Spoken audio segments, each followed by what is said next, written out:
Welcome to the 24th episode of the Lucid Truth, Virtual Psychedelics, with Sara Phinn. For starters, this interview is not for the faint of heart. It takes a dive off the deep end into the nature of consciousness, the function of psychedelics, and the interplay between these ideas and the emerging field of virtual reality. What if you could show your friends what LSD is like by giving them your VR headset and letting them experience the fun for themselves? It seems the reality of such a prospect is closer than the fiction of it. And I hope this conversation makes you consider the horizons that are slowly coming into view. So now I bring you Sara Phinn.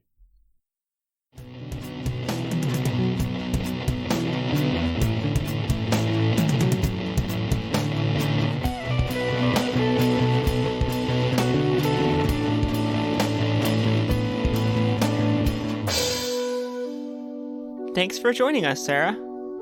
Yeah, thank you for having me. Yeah, we're happy to have you. So what is your work? You try to program psychedelics into the virtual reality experience. What kind of got you interested in this field, and what really is it? That's a good question. Lots of different people are approaching it from different angles, since virtual reality is a new technology and art form. I personally have a background as a visionary artist, as a painter and a performance artist. And it's been in the past 2 years or so that I've personally dived in to virtual reality. Although I would say my interest started in about 2014. And initially, I have an interest and developed my interest in virtual reality because it was a medium that my audience could be inside the art. It was a way to kind of convey a subjective experience. And as a performance artist, I used a lot of projection stuff to create an immersive environment that would transform the space that I was in, as well as my audience, kind of take them on that journey with me. A lot of my art was inspired by visionary states and plant medicine, stuff like that. And so virtual reality just seemed like the next step in creating something that would really envelop the imagination of the viewer. And it was also cool because performance art is very intimate. It's very small audience a lot of the time in the underground. So virtual reality is a way to create an experience that's non-geographic. I could collaborate or, have an audience all over the world, which is really exciting. And I mean, it's just, what a trippy time to be alive, where you have an entire new medium and it's sculptural and kind of like cinematic. I also have a bit of a background in film.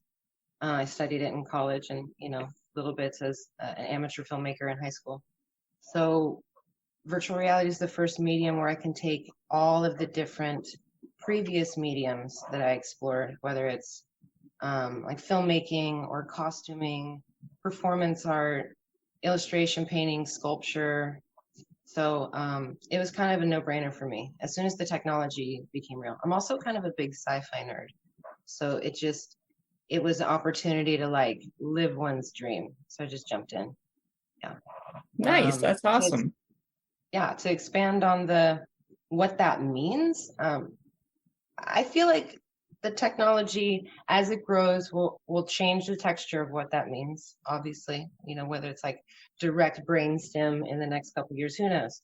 As of right now, it looks like taking visionary painting and sculptural elements and bringing it into virtual reality. So basically, like being a cartographer of the imagination and painting various aspects of the psychedelic experience in virtual reality, so other people can sort of just go like, boom, put on the headset and be in a postcard snapshot of something that I've experienced, or maybe is archetypal and other people have experienced too.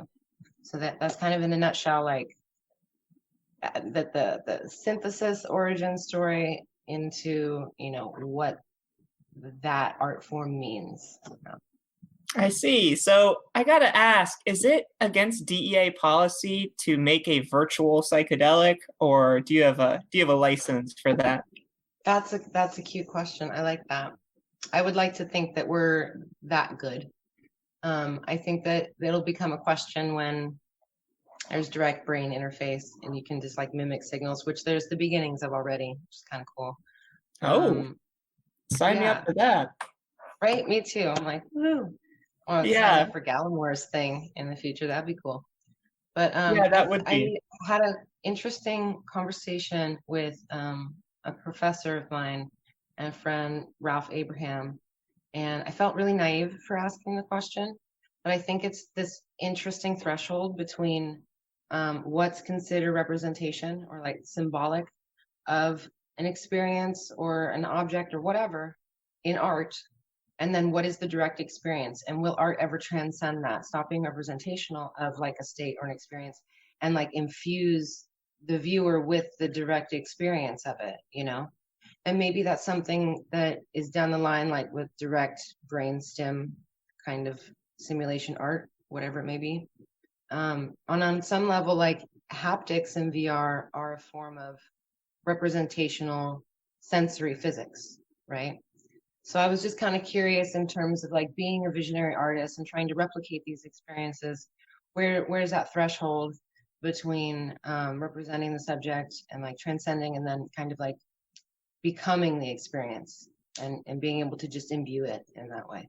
That was a fun little conversation I had at one point that I'm probably going to elaborate on my channel at some point. So if anybody recognized Ralph's name, he's a fun guy to check out his stuff. He's a mathematician focusing on like chaos mathematics as well as Islamic geometry. He was buddies with Terence, and he's just an amazing mind that's done a lot of cool research into early human consciousness around mathematics, as well as like pattern recognition, and he's got some cool hypotheses about cave art in Europe, in particular in France. So just like nerd side note, there you go.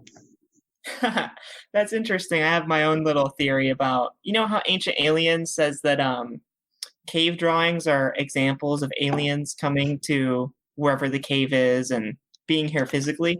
Interestingly enough, there's a higher number of psychedelic entheogens in those areas. So maybe they were just Oh, drawing their trips instead of actually yeah. experiencing alien contact, but it doesn't mean that it wasn't multidimensional, right? It doesn't mean it Mm-hmm. was all in the mind. It could have been some Mm-hmm. real communication going on in those circumstances. So, yeah, a lot of people ask me what a psychedelic experience is like who have never had it. And it seems like nothing really does it justice. But if you could put on a VR headset and have a kind of firsthand experience of what some of the representation in terms of visual imagery might look like, maybe it would be a way to work people with hesitancy into the psychedelic experience. And maybe this would have therapeutic potential as well for people who could benefit, like people who suffer from depression from psychedelics, but maybe they're a little worried.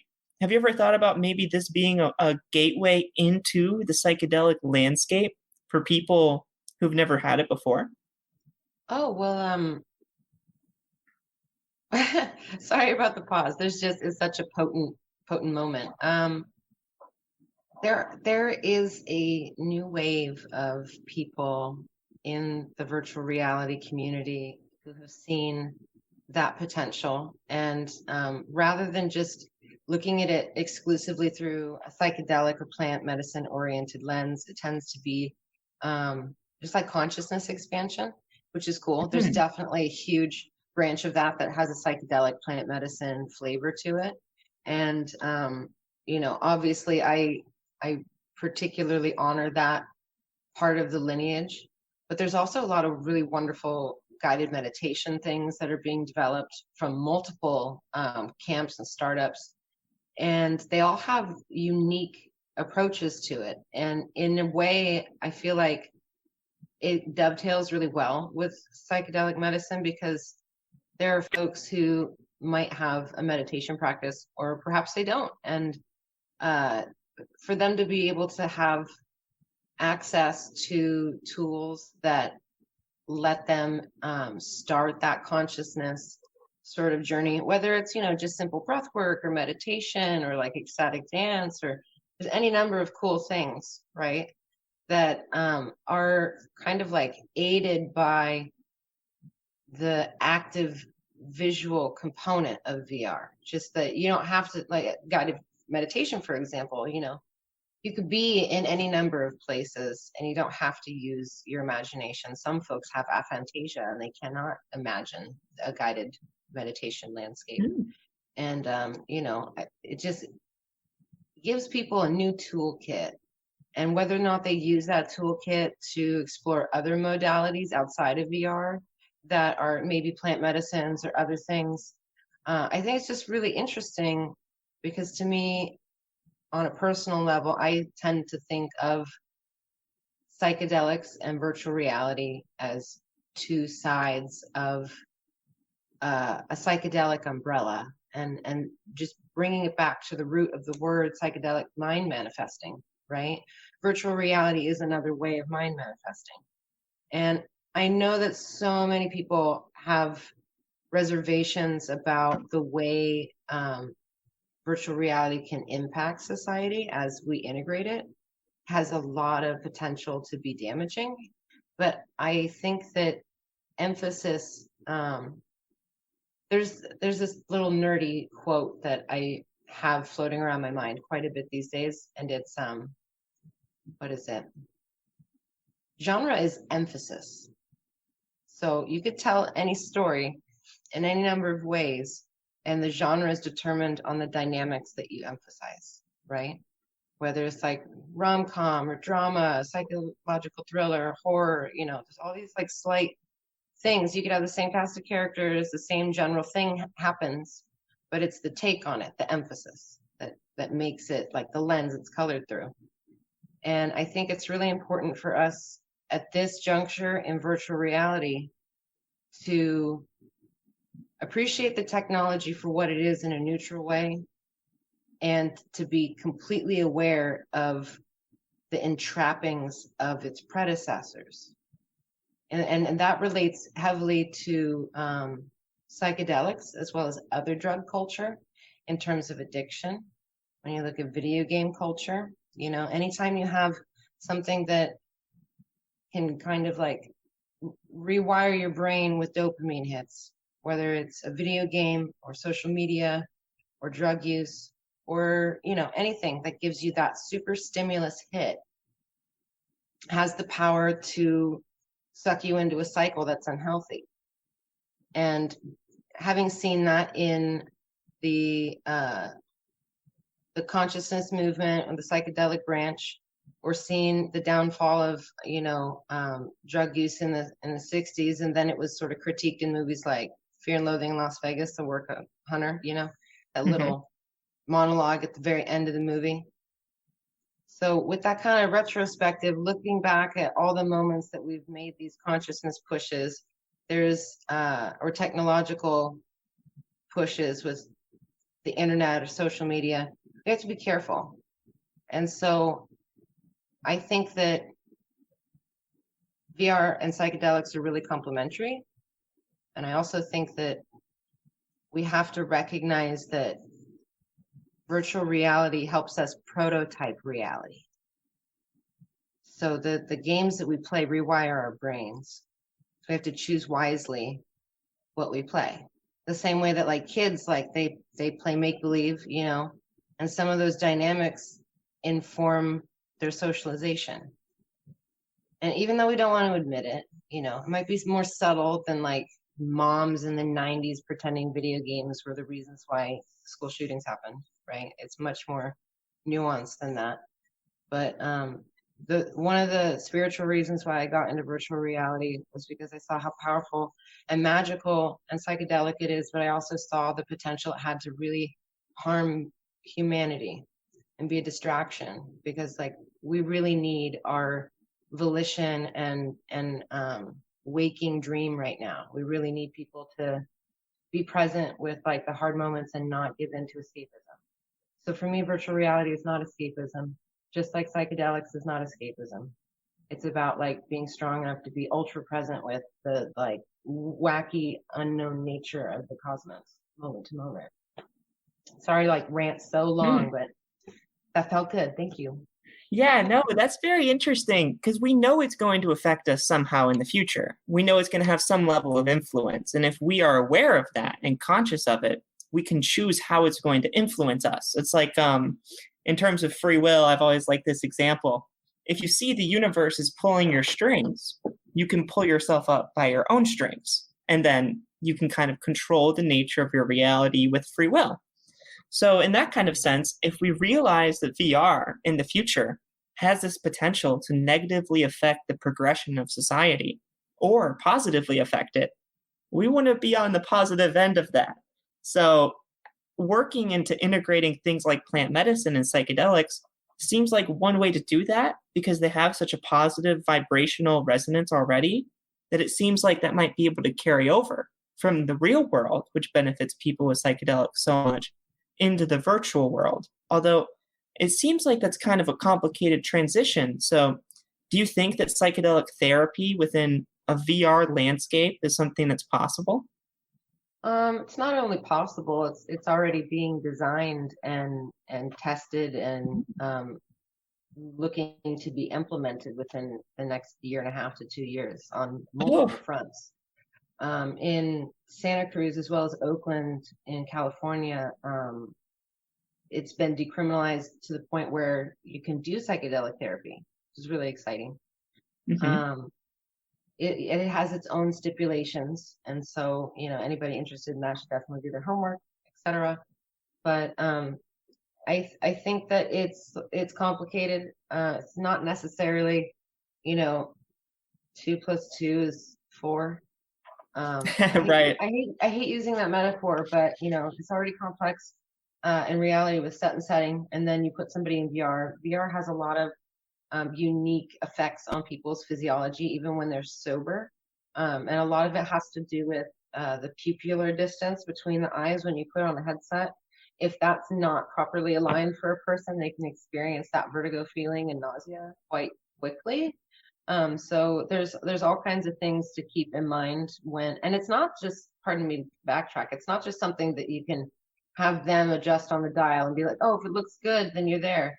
No, you really got to measure it because the difference is subtle, but the eye strain happens later and it can make you nauseous. And just imagine being on some kind of psychedelic catalyst, even a mild dose. Okay. Maybe somebody Mhm. who's experienced or not, perhaps. There's so many different personal factors. And then you put them in a virtual landscape, depending on the environment. Some people are more prone to motion sickness than others. When the environment's moving and you are not, it causes a sort of like dissonance in perceptual signal between your inner ear and your visual cortex. Your brain says, eyeballs, you say we're moving, but the ear says we're sitting still. So this doesn't make sense. And that can whack people out. Imagine that while high, trying to have a therapy session. Okay. Like, It sounds I distracting. and I've seen people get sicky and, that's just, to be honest, I mean, that's kind of just like luck of the draw with psychedelics anyway. You might get sick, like it's just life. Right. But it's equally that much more disorienting when you're in a virtual space having this biological malfunction that you want to address. So there's all kinds of nuanced things. I've also seen really um, incredible sort of bullseye, home run moments with the integration between those different elements and it working really well for people coming out and being like, wow, that was perfect. So it's a matter of developing great protocol and having people from different disciplines share their insights in a constructive way and like doing proper trials. And there's a lot of technical stuff to it, and I ultimately think that that's going to make it a stronger potential treatment modality. Like the better we document the synergies and stuff, then the easier it is to convince other people that there might be something to it. But it'll also like show us like trial by error, just figure out what doesn't work well. Like what's going to make Right. people sick or have anxiety attacks or anything like that. I wonder, to make it more real, if you could put someone in a sensory deprivation tank and a VR system. But I liked what you had to say about not actually needing it to be more real, just acknowledging that it's artificial. And that goes into meta storytelling. So can you tell us about what that is and why it might be the right answer to people not feeling like something is as real as reality might be? Yeah, just to start with, so people can understand where we're holding the word from. Metafiction refers to a storytelling trope where you have a story that refers to itself. It's kind of like self-aware, like maybe the dialogue or the characters hint at the fact that they're in a story or that they know there's an audience. You can do that with breaking the fourth wall. You can do it with certain kind of forms of cameos, like maybe the director is in his own movie and like you see that and Oh, you're like, oh, like Tarantino or whoever. There's mhm. lots of different mechanisms to create that context for a story. And in a way, it becomes this thing where it's like not like an inside joke, but this inside awareness where they're sharing this little moment with you, like, hey, we know it's a movie, like you're in on it. You're part of our story now. Or like the story exists sort of in the outside world. One of my favorite ones when I was really small was The Last Action Hero with Arnold, and he like comes out into the real world, and it was just this box breaking moment where I was like, whoa, dope. These fictional characters can come out in storytelling, and I looked over a cool list of as many as I could find that were just kind of cool sci-fi flavored ones that were relevant to the lecture that I gave last year in Portland on metafiction and VR. And I realized that pretty much all of my favorite movies over decades, like most of them have some kind of element like that. I was like, oh, that's a thing. And it really comes down to, I feel like it honors the imagination in a unique way, where it's like when you have a dream, it can still impact your personality, your emotions, the way you wake up the next day, how you go about your life. Some people, their lives are changed by dreams, even though it was just like neural synapses firing in their brain. For them it was real. And in the same way that I know people, and even myself, little bookworm nerd, I've been moved by stories in such profound ways that it had an impact on my life.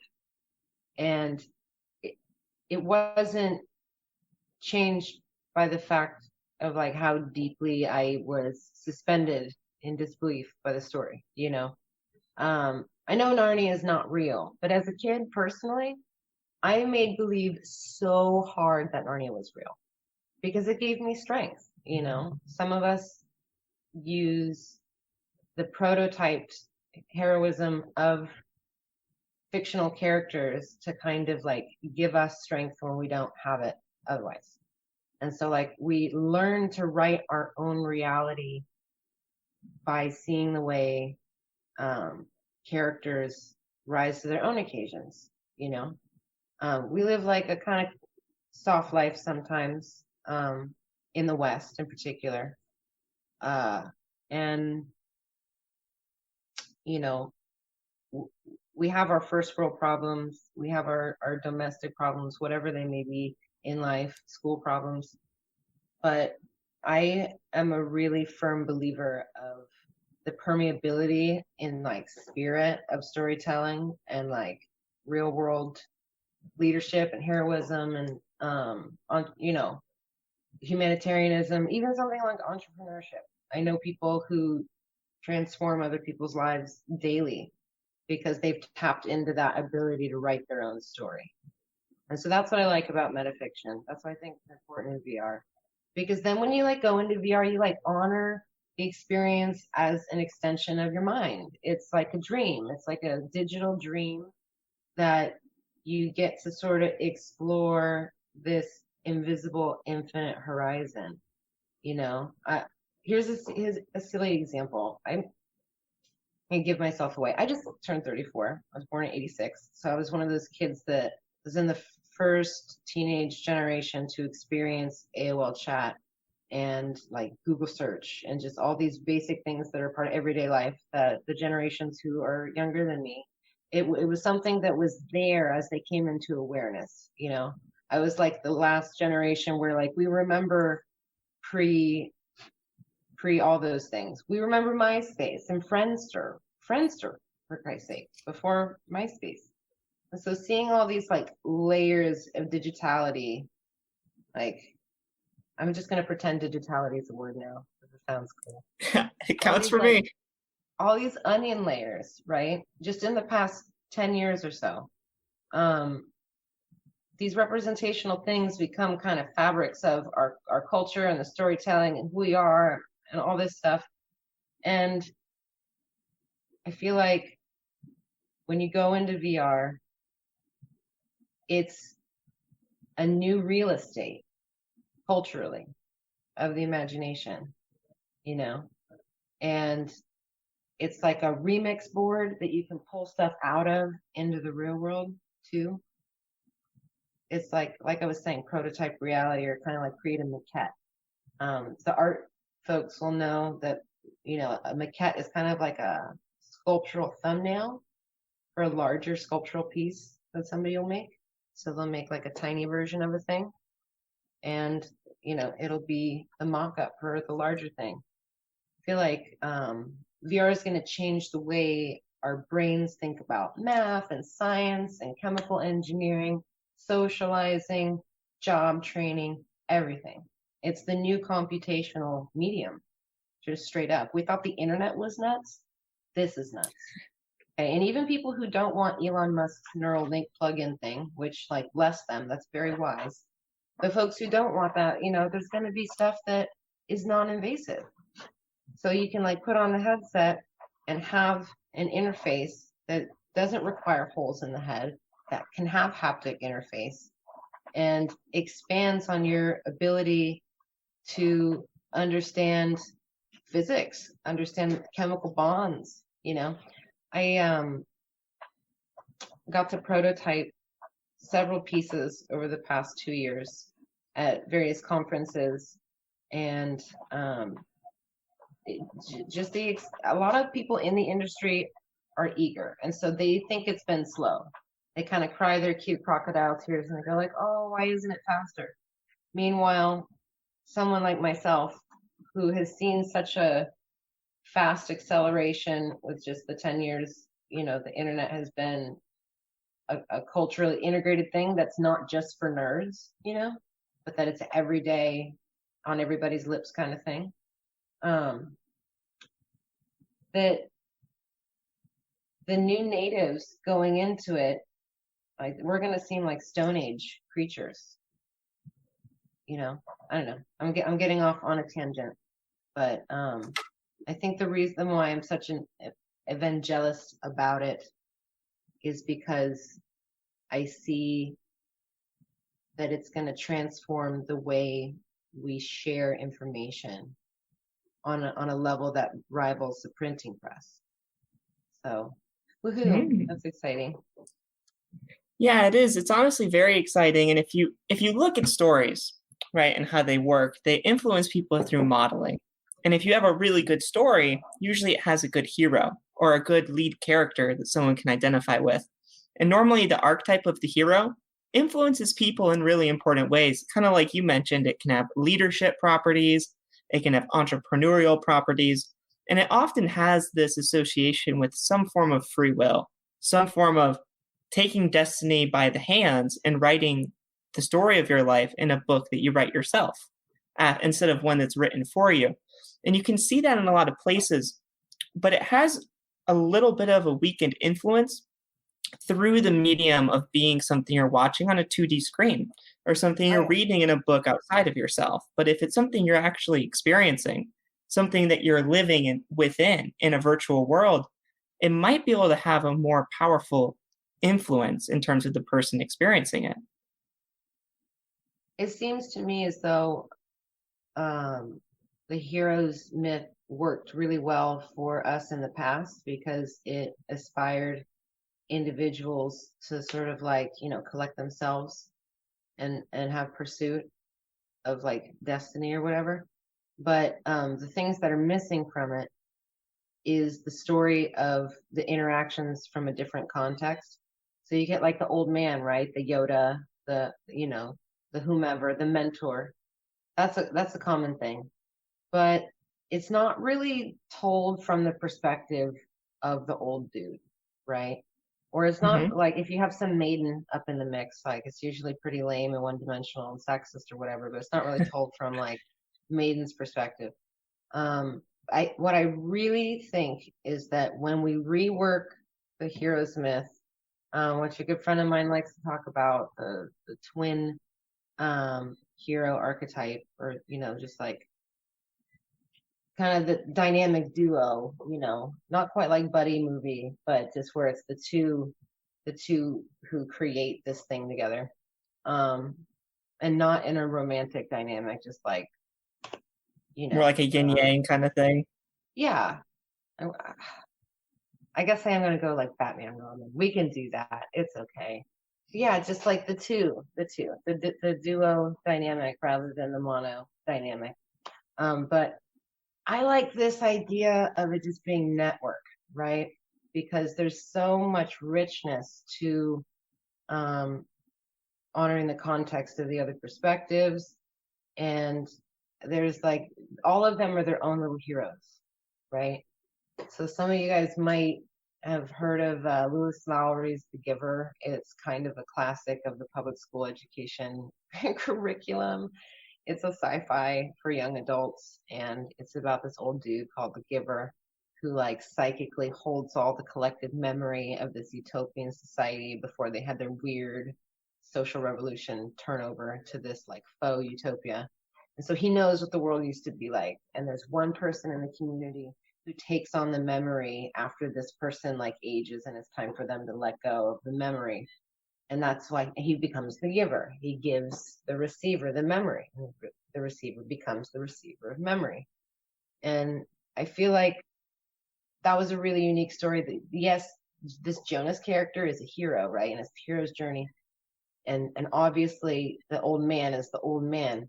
But there's so much about the like transmission of knowledge that it's about that. It's about society and like the story of innocence to experience. That's a big part of the hero's journey. But I think that the thing that comes after that is an appreciation for community, an appreciation for like shared values with people, and that there's that altruism and trust built that allows you to help fill in the gaps for other people and create things that you would not be able to create on your own. Because that is one of the biggest hallmarks of like being human, is that we have all these aspirations, but nothing gets done on one's own. No man is an island, no woman's an island, no person is an island. And so it's really like how we come together and the amazing varied dynamics of that, as individuals, because there's people of different generations and different places in the world and different, like whatever, all those things. Those create unique stories that aren't the same cookie cutter Luke Skywalker story. And I think that like as we learn to articulate them, that we'll be able to codify them in archetypes that are as strong as things we've seen with like the hero's myth, because that's just the one that worked really well for us in the past and was a good one-size-fit-all slipper, right? And now we're finding like the new slippers for storytelling. And I think that VR is that modality because like, yeah, you are this one little node, but you can swap perspectives really easily. You can see things from other characters. You can be a fly on the wall. You can be in a character. You could be a dragon. You can be anything. So I think that it just lends itself really well to us reworking old myths and then just writing new ones. Yeah, I think a lot about the evolution of, it seems like free will does fit in pretty well. I think a lot about the evolution of consciousness, and I guess I've neglected to think about how VR plays into it in terms of how stories are going to be told in the future. Because consciousness itself, the contents of it are very affected by stories. And it seems like this fits in well with the fiction suit. So, can you tell us a little bit about what the fiction suit is and how it relates into VR? Okay, yeah. So I'm going to back up a tiny bit, and I want to say that, like, VR is a shiny cover on like the ultimate prime technology, right? And that we've been playing with that since cave time, since like that was literally a canvas that wrapped completely around you in the F-bomb dark. Can I drop F-bombs? I get in trouble. I cuss a lot No, you're in good. my This personal is life. this is just on We have Facebook. we have an adult audience on Facebook. We're grown people. I like to cuss sometimes. So you're in a cave and it's the cave times and you have fucking 360 cave wall, all these like beautiful charcoal and pigment things on them in the like flickering light. It's like a cinema, right? It's like a VR thing. And we've been playing with that forever, whether it's Shakespearean in the round theater or, you know, recently immersive theater, like flash mob theater, all kinds of stuff. We're storytellers, right? And so there's this cute joke at South by Southwest 2016, the interactive circuit, where like every time somebody says immersive storytelling, take a shot. And we were like, no, that's alcohol poisoning. That's what will happen. That's what will happen if we play that game. I'm not a drinker, but I thought that was a really cute joke because it was just, it was the go-to word. And that I feel like we were asking the wrong people. You know, there's folks that I recently met that I was just so overjoyed to connect with them because they come from theater backgrounds and they hit the nail on the head when understanding how to tell stories in the new medium, because it's just different angles of what we've already explored for millennia, which is really cool. But I set it up like that because in a way, being that cave person in the cave, it is like VR. And it is a form of meta storytelling. They've put themselves in a fantasy fiction and they're like, and it's magical as well, which I want to talk about, like how fiction suits relate to hypersigils and magic, because that's like a big bag of cool tricks. So in a nutshell, this idea of a fiction suit was created by Philip K. Dick as a way to describe the way he would put himself in his own stories. Like one of his stories, Valis, is a fiction suit. There's a couple other stories that relate to that universe he created, but he has a fiction suit called Horse Lover Fat.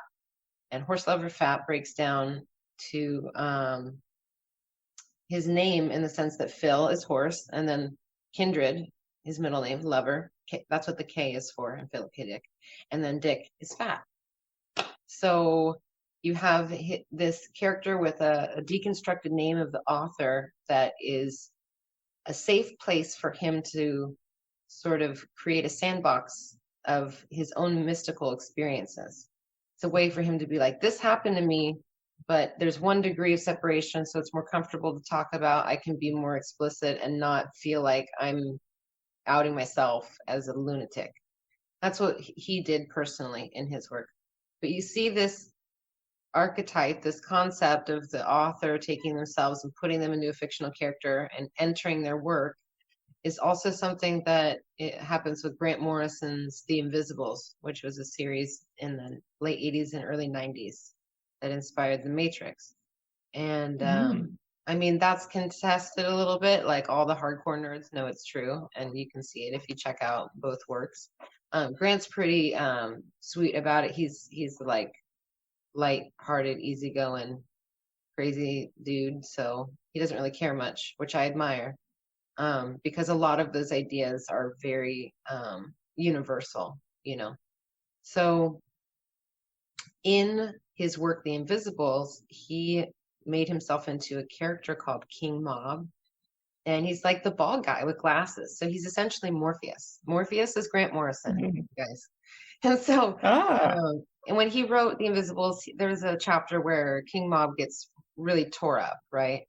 And that ended up happening to Grant. And it was really dicey. He realized that he had created a hyper sigil, which is this living story that had sucked him in using some of the magical elements of the sigil, which is a magical intent that's spelled out and deconstructed as a symbolic thing. So if you look at a lot of corporate logos, in a way, they're kind of like sigils.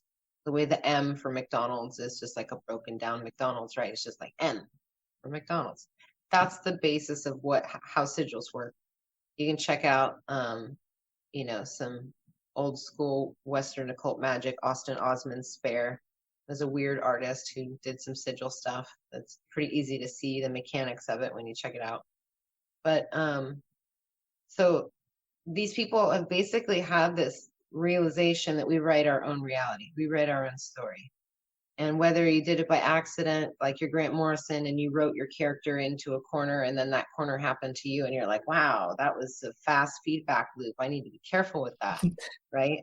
And so that's those two dudes' fiction suits. And then you have other folks who kind of like try to explore things that have happened to them. Similarly to Phil K. Dick, you've got Kurt Vonnegut in Slaughterhouse-Five was trying to process his experiences from World War, I don't know what the hell it was, World War II. And his mystical experiences with these creatures called Tralfamadorians from some other dimension or world that are kind of outside of linear time. So the book itself is broken up non-linearly, which is amazing.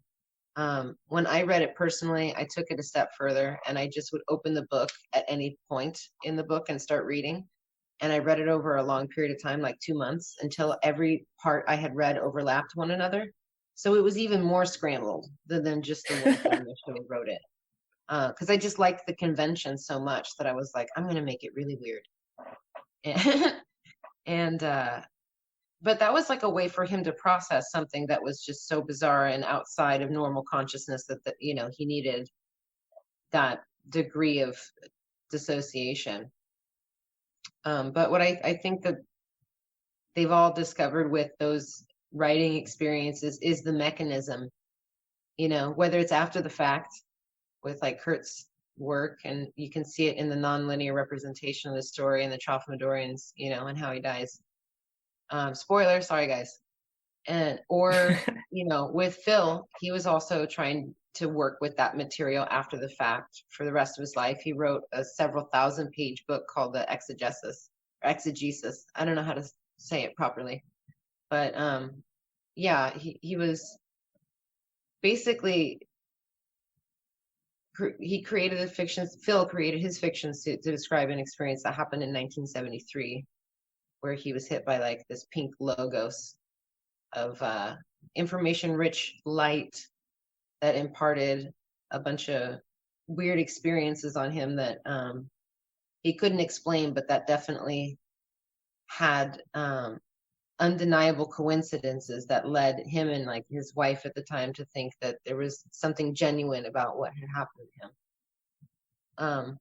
But yeah, the way that those things kind of relate to VR is now I can make a fiction suit, right? And in a way, like I can invite you to wear my fiction suit. I know that sounds creepy. It's some Buffalo Bill shit. like crawl into my skin. No, really don't crawl into my skin. But you can, hop into an avatar and you can have this cool moment where like you live. I mean, we do that in video games already, but we don't really do it so much in storytelling. But that's right here now. We're starting to do that. Even in cool things like Fable Studios has a experience called Wolves in the Walls that has a little girl. I forget her name right now. I really should remember because she's kind of my imaginary homie. But she draws you into existence in the beginning of the story. She like draws these little circles. She's like, there's your eyes, there's your mouth. And she's like, you're too tall. And she goes, and like erases you. And I'm like, okay. And then she's like, redo it. All right, there. And then like her her size. And I'm like, okay, cool. This is better. I'm her size now. And it's cute because you have become her imaginary character. You're a character in her story. So it just really messes with these cool meta levels and how you can draw someone in, and literally and figuratively. This little character drew me into her world. And with the advent of things like AI and virtual beings, people will be developing weird ongoing pseudo friendships, relationships, whatever, with characters like that. So there's this very psychedelic, like,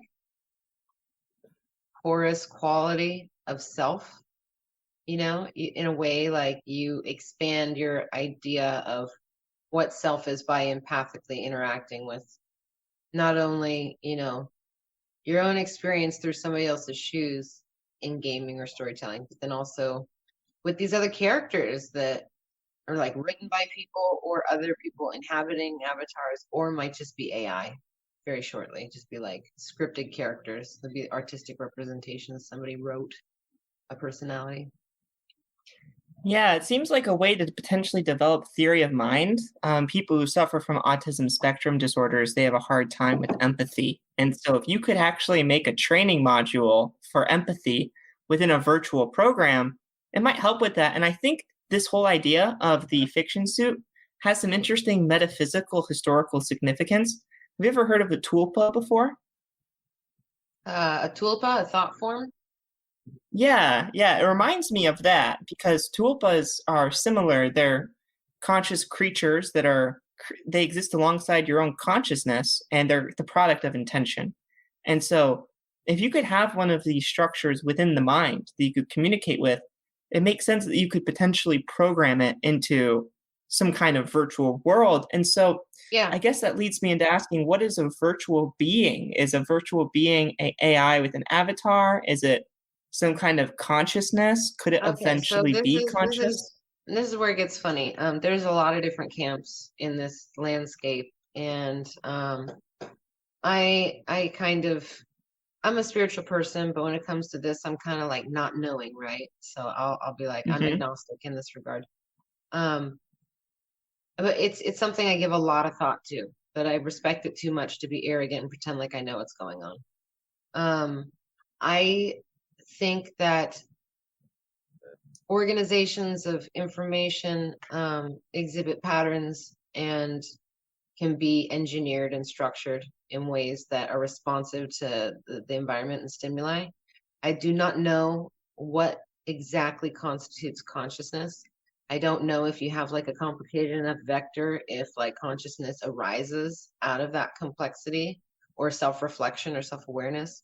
There's a difference between sapience and sentience. And that's kind of like where the name of our species comes from. You got Homo sapien. It's because we're sapient. It's like we're not just aware that we are conscious, we're not just aware that we exist and have things going on. We are aware of our awareness. And that in and of itself is like a meta layer, right?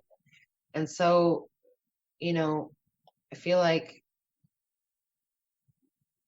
it's important to act with integrity and assume that any of these artificial constructs we create could, in fact, imbue consciousness, because you should have integrity and respect for all sentience.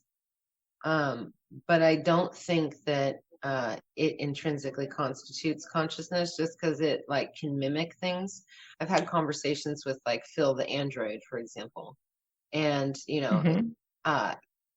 even though he's really well programmed, and I enjoyed our conversation, and he told me that like his ultimate goal was to build rapport, and I thought he did a great job as a bot engineer to do that.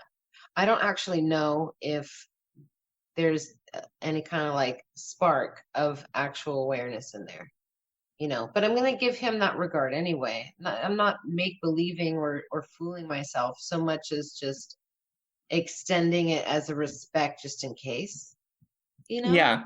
It's like, if something might be aware, why would you kick the cleaning robot for no reason? Right. Like, you're going to kick a puppy? Like, people used to think that animals didn't have intelligence or consciousness. Even as a kid, I remember hearing from other folks, friends, like their family, and just the way different people think, that animals didn't have intelligence or like souls or whatever. My voice cracks even just thinking about it because this is so absurd. Now we know that even fish freaking feel pain, and that trees are aware, and the cosmos in and of itself is a form of like evolving consciousness on some level, in my personal opinion. That to me, that's obvious. I can't discern what level of subtlety, and that would be arrogant for me to say. I'm not going to say the rocks are conscious, but I think that the more human beings become sophisticated, the more we realize the subtlety of sophistication in the rest of the world around us, and so I don't think it's proper for us to know what the texture consciousness is and ask if these AI are like actually thinking or actually conscious. But I do think that the more we understand the model of mind, it'll help rehabilitate all kinds of interactions. And, I'm going to be real. There's all different kinds of consciousness, even within the spectrum. I mean, that's the reason why they call it a spectrum, is because it's not a one-size-fits-all circumstance.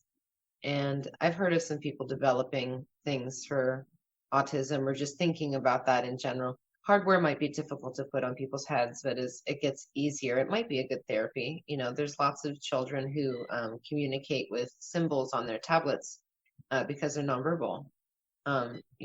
Some folks are even able to figure out how to type after years of not being able to communicate with their family because they're nonverbal. So technology is dope in that way. And I think that on some level we'll have like, and this is where it gets weird. This is the tone of like trepidation you might have heard in the beginning of the answer. What makes the difference between a golem or a servitor or a tulpa? And like golem magic was forbidden in ancient times for certain reasons, and now we have things like deep fakes happening, and it's kind of unwiring neurotypical folks' ability to discern the uncanny valley. So we're in like a weird thicket that's kind of confusing, but if we sort of take it one chunk at a time and don't get ahead of ourselves, or like project our own consciousness into things that don't have the substrate to support it. So this isn't a Pinocchio moment with our AI and with our avatars and with our like pillow doll anime girls. So sorry, I had to throw a joke in there just to make it silly. Yeah, well, I definitely agree with not kicking the cleaning robot, because if these things are conscious, then we owe a moral responsibility to them, because consciousness is the carrier of all value. I mean, you can't really have something that has any value that's not conscious. Like you mentioned a rock. I try to have this conversation with people every now and then about panpsychism. Panpsychism is just the belief that consciousness is a force fundamental to the universe. So if we define consciousness as what it's like to be something, then in panpsychism, it's like something to be a bat, right? Like Thomas Nagel, that old article. It's also like something to be an atom. And it's like something to be the whole universe. So if that was the case, it's the common experience of humans projecting their own models onto other things, like you said, substrates that can handle it. If a rock is conscious, it's not conscious like humans are conscious, which is always how people think about it. If a rock is conscious, it's a rudimentary form of awareness that is very basic, and we experience high levels of the building block of that scale on. So if consciousness is a source like this, it seems impossible to test. But potentially, we could use programming and VR to try to program consciousness into a subsystem. And if that were possible, then we might be able to understand it better. Because currently, people who talk about consciousness and theories about it, I mean, it's kind of hard to say what's true and what's not because it's so abstract. You have your consciousness, but that's about it. You don't even know if I'm conscious. I could be a philosophical zombie and be completely unconscious. So it seems like these things could be conscious. And if you could make a virtual being that has a demonstrable level of consciousness, it could exceed the human evolution of human consciousness into a new paradigm shift. I mean, who knows where that kind of leap in evolutionary understanding could take us? And it seems like this could be the forefront of that. So that would be very exciting. Well, it comes down to the difference in how those things are engineered. Because if you just have like a computer system and you go to program it, you're only going to be able to program it with the social structures and interactions that you're aware of. So the things that are in the textbook, right, that are handed down, compared to the actual biological programming that's been done sociobiologically over, millennia and longer. Really innate things, chemical things, so much of what makes up our consciousness is as a result of the chemical state of our mind. And if you're going to imitate a human consciousness, or this idea of like what is consciousness, like a human mind in a hormonal state is going to be a lot different than like a bat in a hormonal state, and they have different behaviors that come from the wiring on a genetic level. But even so, it comes back to that representational thing, kind of like what I was talking to Ralph about, like what constitutes a representational experience versus direct transmitted experience. And the direct transmitted experience would kind of be the analog to like the AI actually being real, or the model of the mind actually being real. But if it's based on a limited model, a limited understanding of consciousness, the only way it's really possible is just by kind of like randomly getting the recipe right in some sort of proverbial primordial soup, and like be like, oh, a dash of this code and that code and this principle, and maybe consciousness will grow out of it. I honestly think that the closest we're going to get to this idea of programmable consciousness is going to be augmenting neural networks that are grown from the ground up. So making an artificial mind with an artificial neuron, which they're already using artificial neurons to help treat people for Alzheimer's and stuff. But there's also,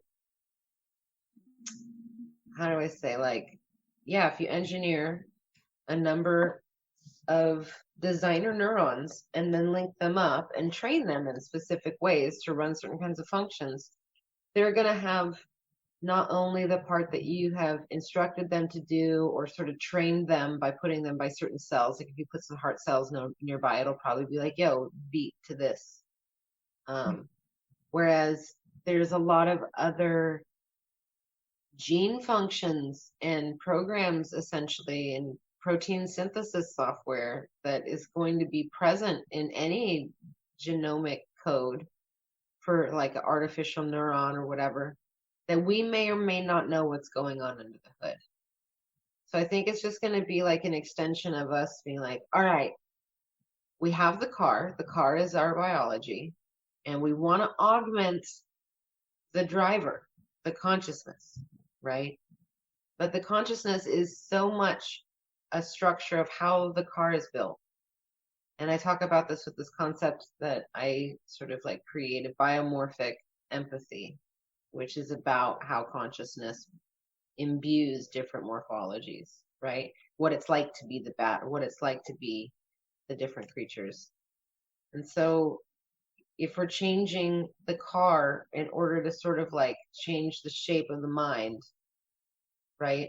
There's things that we know about how the car works from observing it in the short time that we've been sapient and able to turn our awareness back on ourselves. But there's so much that we don't know about under the hood. And so it's really going to be this weird game of driving the car down the future and like having the driver crawl out of the car and start working on the hood, working under the hood and on the engine while the thing is running generationally. that's very abstract and weird, but it's kind of cool. But so we're like simultaneously augmenting it as our understanding of it is deepening. Yeah, at the same time, it seems impossible to tell, honestly. How can you tell if something is conscious? This is kind of, we talked a little bit about Westworld earlier. It's a pretty popular show right now. All these people think that this AI is not conscious, and so they kind of treat it like shit. And it is conscious the whole time, and they hadn't actually known. It's like the Turing test, I think, is to tell if a robot is conscious. Well, we can pass the Turing test in many ways and still be unable to recognize whether something has real consciousness. Maybe in terms of understanding the scope of consciousness, it might be better to work with some things in the psychedelic realm first. I've always thought that DMT machine elves have had this potential. And you've cosplayed as machine elves before, right? Which I've got to say is pretty cool. Thanks. Yeah, I've done a lot of that, like an unreasonable or illogical amount of that. A lot of it has to do with that sort of fiction suit thing or like metafiction thing where I wanted to sort of be like a little DMT elf ambassador or bring Yeah. a little piece of their world out into this dimension, sort of the way they bring their translinguistic objects out to people who trip out. And they've expressed themselves in different ways. Sometimes other themes sort of get like that DMT elf flavor because there's so many different archetypes. And a lot of the like clown performance art stuff that I've done is definitely influenced by that jester harlequin like vibe that some of the visions have. Mm-hmm. The trickster. Mm-hmm. I'm actually working on making a DMT machine elf right now, and I'm 2 months in, and it still hasn't hatched yet. But I'm giving it some time. It's basically a tulpa, right? And it's on my shoulder, and it's a ball of purple light. And I am just waiting for it to develop into its own little thought structure. And I'm hoping it hatches into a machine elf that can bring back the singularity source code and embed it into our dimension. It's interesting to think about these machine elves because they seem to be autonomous. They seem to have their own agency outside of your own. Is the machine elf something you try to program into VR at all? Is it something also, yeah, I guess it's a two-part question. Because do you want to program a machine elf? And I'm guessing you've experienced them before if you like to cosplay them. Yeah, I've definitely had lots of experiences interacting with machine elf things. I'm gonna just like verify this for folks out there. As of this point in my career, I'm not a coder. That will change at some point in the near future. But one of the whole reasons I was so enthusiastic to get into virtual reality is because traditional artists can do that now with a lot of programs. They can just paint or sculpt directly in VR as opposed to code stuff. Coding is still definitely a part of creating experiences or like rigging things and interfacing with like Unreal or Unity engine, all this technical jargon stuff. But just for the sake of folks, who might be curious about like what it is I actually do in VR. I'm painting and sculpting in VR. And I can export stuff and like apply them in cool different ways and put them through what people call like workflow or pipelines, blah blah, more jargon. But ultimately I'm not coding. So I think that's important just because I love to encourage people. If they see something that I'm doing that's cool, like go try it out, find that like I'm pretty open source about how I try to pursue my magic because I want everybody to have as much fun as I do with it. So at this point I have painted quite a bit of art that's inspired by tryptamine space in particular. And most of my work over the past 2 years has been in Tilt Brush. I've been branching out into some other cool programs, but Tilt Brush is really beautiful. It has a lot of animated brushes within the program that lend themselves to being pseudo animated, right? So you have like wave forms and like little embers and sparkles and just things that kind of bring this 3D still scene to life. And so I've one of the very first things I painted in virtual reality was the first time I encountered a machine elf-like entity. And it's still one of my favorites. It's like not the most finessed at this point. You know, people get better when they move through mediums. And it, like I said, it was one of my first pieces. But it has this cool like rawness to it. And it's a very direct representation. It's not symbolically interpreted. I tried to keep it as to what I experienced as possible. But yeah, I love virtual reality for being able to depict things that are just so wild and crazy that it's much more difficult to do that in real life, right? And so, you know, been making video art and compiling just material for sort of like weird art films about the DMT visions and finding different ways to interpret it. There's a couple pieces in my portfolio. There's the DMT machine elf that you can find on Polygoogle. And that's sort of like a rainbow multi-armed entity that's sort of based on my first DMT vision. There's a great artist named Jan, and he did a movie called Renegade and Blueberry, and he recently did a VR experience called Ayahuasca Cosmic Journey. And that is an animated experience in virtual reality that had a lot of coding and programming, as well as really beautiful art. And it takes you on a ayahuasca journey with a Shipibo shaman down in South America. And it's very, very representationally accurate. It's not the kind of thing that, you know, there's no haptics. It can't make you feel high or make you feel, you know, but like for me personally, I got teary-eyed in there. I got goosebumps. I was like, wow, he really, really did a great job. So I think that like if you bring all the other elements of awe, majesty, and psychedelic beauty, that sometimes if you're experienced, your mind will fill in the rest of the gaps. So just creating this like permeable bridge between the real world and the Tripper universe, and then like this cool VR space. DMT for me is the most exciting because it's one of the few psychedelics that completely takes you into another world. Like you trip on acid, you can like have a beautiful acid overdose like I've had, and you're still here, you know, the sky is there. It might be like fractally meshed with everything else, but you're still in this world. But when you smoke DMT, like you are in another place.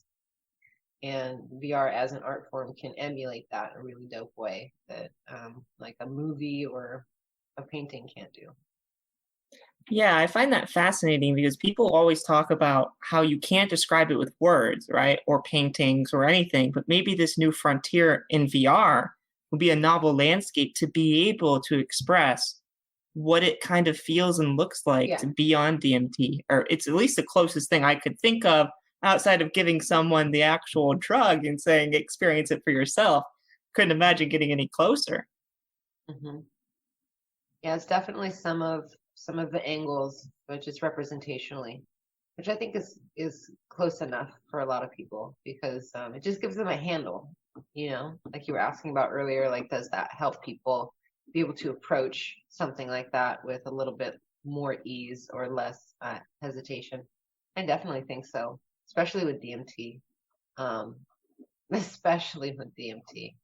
because you know, so extreme. Like, it's overwhelming and bright and weird, and it's like colorful and right up on your face. Like all those are pretty similar. Nobody can really prepare you for the body feeling or like the spiritual feeling, but it might make it less overwhelming. Somebody just to absolutely know, okay, this is going to visually just be a monsoon of fractal light on my face, you know? Right. Yeah, you've already dipped your toes in the water, so jumping in might not be so scary. Mm-hmm. Yeah, so in terms of DMT elves, I do want to ask you one thing. So I think a lot about how if DMT elves are there, right, we should try to contact them and see if we can use that form of communication for a scientific experiment. So if the DMT elves are really there in this inner realm, I mean, you can definitely experience them. They're definitely subjectively there, but there might be some objectivity too. At least that's what a lot of the claims seem to represent. So what if you did it like this? You send someone to the DMT realm and tell the beings there a number, like 23, right? Then you send someone else and you ask what the number was. And if you confirm the same number, you would verify the objectivity of the interdimensional landscape, and you completely transcend the current understandings of science. I was talking to some of my friends about this idea, and one of my friends said the DMT elves gave her a song, and the song can be used to summon them. And so maybe music is a better medium for this. She actually took the song and she put it on Spotify on a Psytrance album. How cool. It's literally from the elves and it's on Spotify. Doesn't get cooler. But do you think some kind of experiment like that could potentially work if you were to try to communicate with the elves? And maybe I'm just envisioning like a practice experiment in VR where you're getting people ready to do this experiment on the psychedelic, but since that costs safety, it costs money to do that in a research study, you could program a VR to try to get them to practice with the DMT elves and communicate with them in a virtual world. Then once they have enough experience, they can try to communicate with them in the real psychedelic state. I'm reminded of one of my favorite movies, Arrival. And it was directed by Denis. Man, you know what? I can't pronounce his last name, so let's just forget about that. The guy who also directed Blade Runner 2049, so that might help. He's also going to direct the new Dune. Really talented. Oh.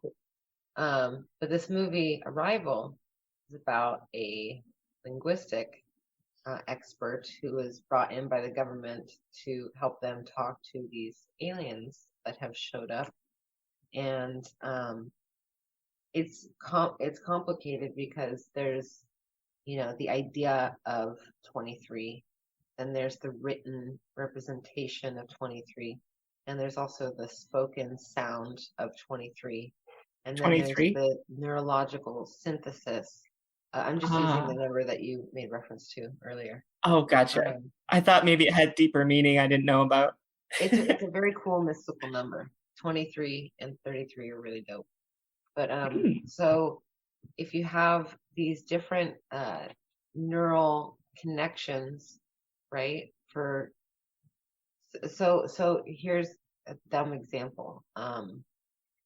33 is like a number. It's like an occult Masonic number. It's also like a just magical number. I just ended 33 as my year or whatever. And so I have like a connectome association with it, right? Just like everybody has an association with every bit of information. That's what makes up the quantum relativity of it in a way too. So like I say tree, like what kind of tree do you think of when I say tree? Do you know what species? Like what kind of tree?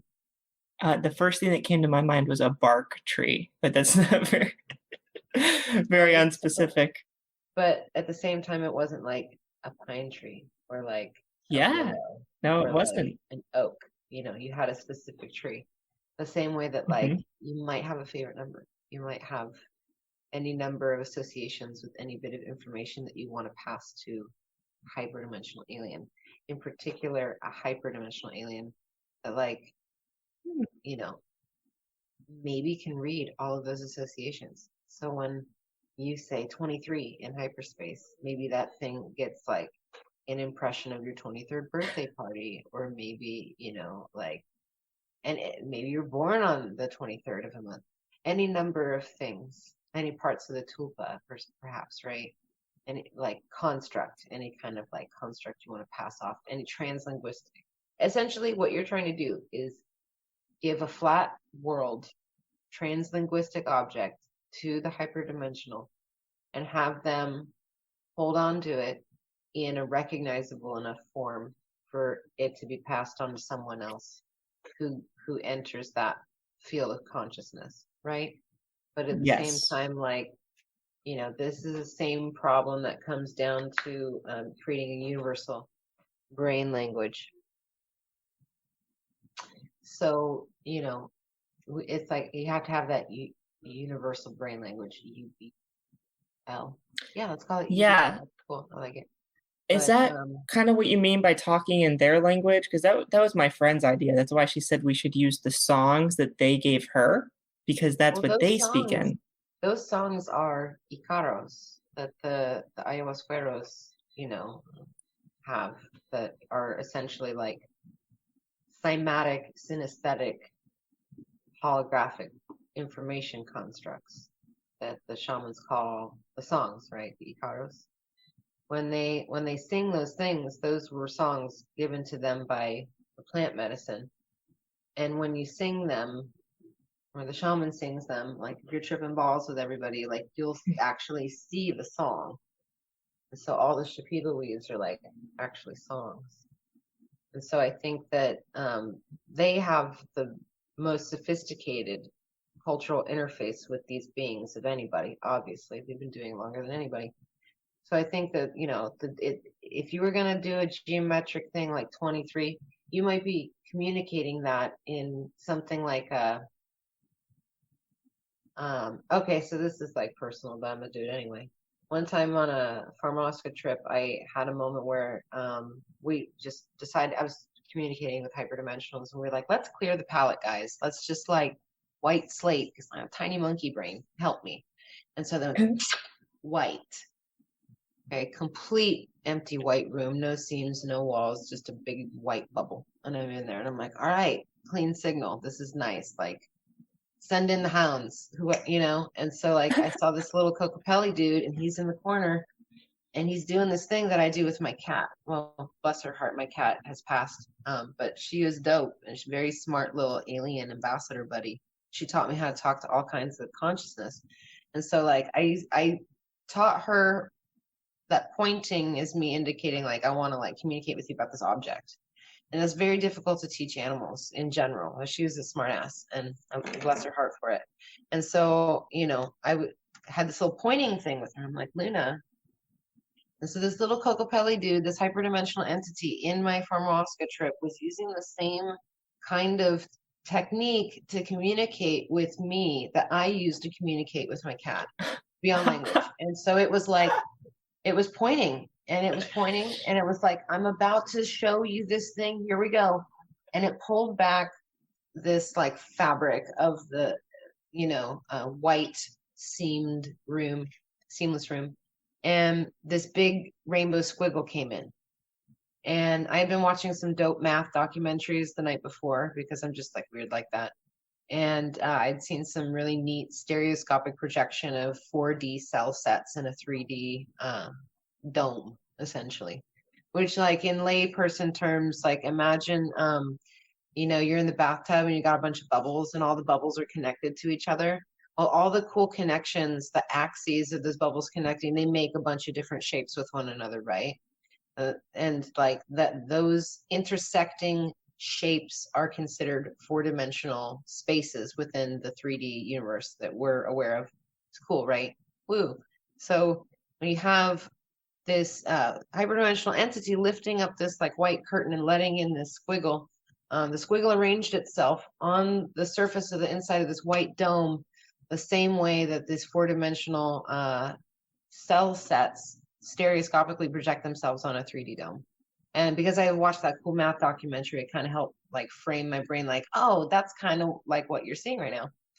I don't think that was just an artifact coincidence, because they were different enough, but I was just like, I can see that this is the shadow of a 4D shape being projected. You could check that out on YouTube. There's like definitely some visual aids that help illustrate what I'm talking about with that, because words don't really do it justice.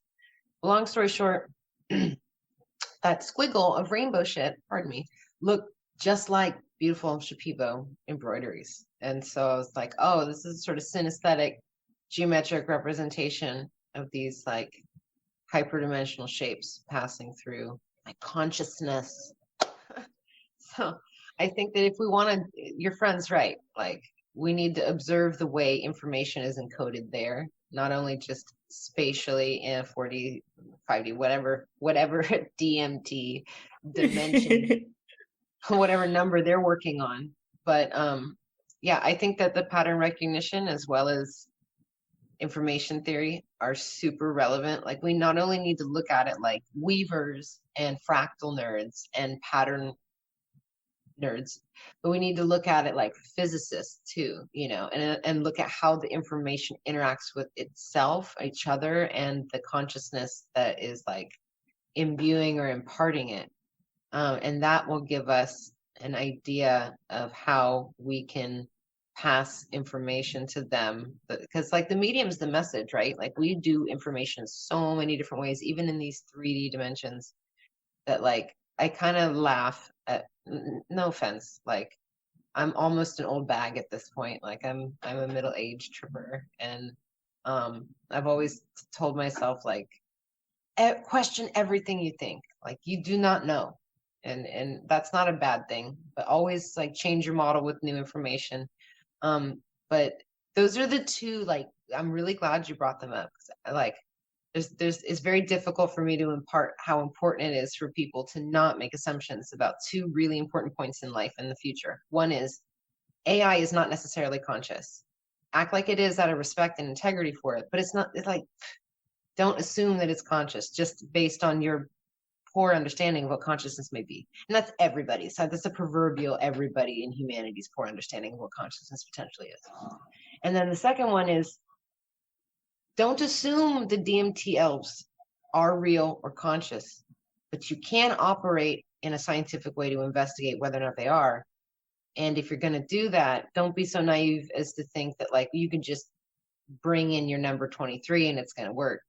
Like, you have to have a model with which to understand how that data is even gonna exist there, and that's the tricky thing. But that's what like is so dope about Gallimor's work, is that if we do get a bunch of explorers, they're all going to be bringing really unique frames of consciousness, and so we'll be able to see how a singular data set like 23 among 5 people going in there, be like, yeah, pass that football, and we can see if it looks the same when it gets passed back, however many people brought the same data set out.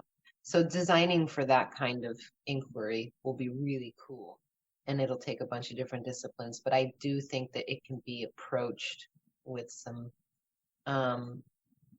flexibility of disciplines, because like Western science is very, spirit doesn't exist.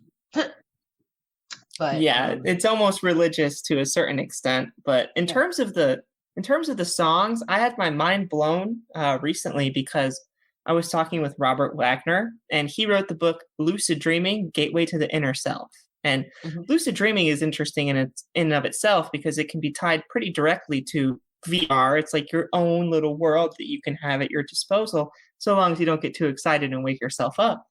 But he was talking about trying these dream telepathy tests, and he had tried shapes in black and white, and that didn't work. Then he tried colored shapes, and that seemed to work a little better, but not really. But then songs apparently communicated directly, and they were really easy to do. And so it seems like consciousness has this affinity for some form of music, and if you think about it in frequency and vibration, it makes sense that that would be a direct form of that frequency to be used to channel within the conscious grid to be able to have some form of parapsychological communication. So it makes sense for the DMT elves too, that some kind of song would be more appropriate than some kind of symbol or structure in the normal world of information and data. And that's why I really want to look into that book. What was it again? DMT Information Theory by Gallimore? Alien Information Theory, yeah.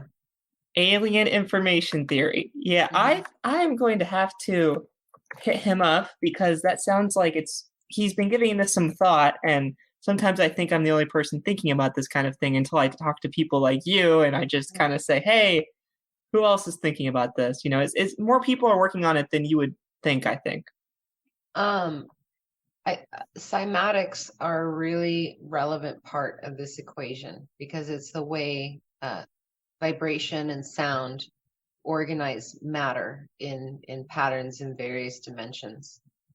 And I've recently seen some really amazing work from a gentleman. His name kind of escapes me right now. I just saw it recently. But he does work with bubbles and subwoofers at various frequencies, and then shining lasers and other kinds of light into it and changing the frequency, and it changes the way the light moves over the surface of the bubble, and it's fucking next level. It's insane. I've hardly seen anything like it in my life, and I think that it has some really compelling insights for us about the physics dynamics of light and tension and water molecules, all kinds of weird stuff. But I think that it's relevant because I dropped it in the DMT Changed My Life Facebook group. And a lot of people had really strong reactions to the way the patterns are depicted. And that's directly related to cymatics. And so that's basically the visual code of sound. So like it's like the visual language of music. Different frequencies generate different sort of little mandala-like patterns. There's a guy named Kalindi. I'm probably saying it wrong. Ernst Kalindi. He would get this like metal plate with a violin bow, and it would vibrate the plate at different frequencies and resonance, and you would see these patterns develop. And that was sort of the beginning of that science / like art intersection. But I think that the Icaros and the Shipibo embroidery is a representation of like cymatics and song and frequency in that same way. So they're all definitely interconnected, much the same way that matter is light slowed down, to a slow vibration. So. Yeah, I feel this much closer at deciphering this song from another dimension, and hope to be able to further work on that later. But I'm curious, if we could program time to go slower in VR, that would be really cool, because in the real world, we are running out of it. But I want to ask, how can our listeners find your content and what you are doing in terms of your work with VR? Where can we go for that? You can find me on Instagram under Machine Age Maya. That's all one word. I might be doing some rebranding sometime soon with that. But I will update people on my other media. On YouTube, we have a channel called Dream Seed VR, where I go into some of the topics that we've talked about today, as well as more on the intersection of psychedelics and VR, break down a little bit of history about cybernetics and information theory and some of the other things we talked about, as well as reviews. We're moving into an interview series in the next couple months. Took sort of a production break with the Rona just to recollect and refine the vision. But I'm excited to be developing a community with my audience on Facebook. The group that we do that sort of networking is called Dream Seed, where other people who might be like creative or researchers or artists or scientists, they can come join our conversation. It's like a future tech arts incubator. You can find that on Facebook, Dream Seed. And my website is saraphin.com. It's SARAPHINN.com. And you can find me if you have VR, if you have like Oculus or Quest or Vive, go check out Polygoogle and look up my profile, Sara Phinn. And you can like any of my 3D work there and hop into virtual reality in Tilt Brush and pull up your featured, your favorites, like your liked compositions. It's a cute little heart button you'll see when you're in VR. That way you can actually, if you have a headset at home, you can experience the different pieces that I've made over the past couple of years in Tilt Brush. And if there's any other cool nooks and crannies, you can find them through those places I've already shared. We've got dreamseedvr.com, saraphin.com, the YouTube channel, Instagram, and the Facebook group. So there's a lot of stuff going on, and I'm compulsively creative, so there's always like new cool updates and stuff. And then one last thing I want to share with you guys. This is like special news. I told you before we got started, I had like a cute thing to share. I started working on a book. It's my first book, technically. I am co-authoring it with one of my dear friends, David J. Brown, and he's an interviewer who's done work with a number of brilliant minds over the past several decades. And we're crafting a book about these amazing tryptamine entities and just approaching it from some new, interesting angles that a lot of the existing literature hasn't quite done yet. And it'll also feature a lot of amazing art by myself, as well as some of my friends in the community doing in-depth exploration and visionary art inspired in particular by the DMT elves. So if anybody was like stoked on that part of the conversation, just like keep an eye on what I'll be brewing over the next year or so with my good friend David J. Brown. And also check out his work. He's amazing.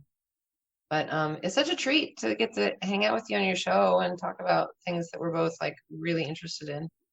So thank you for having me. Thank you for coming on. Please keep me posted on that book because I will be getting it right when it comes out. And I think after us talking, I think my machine elf is at least a week closer to hatching. If it ever does.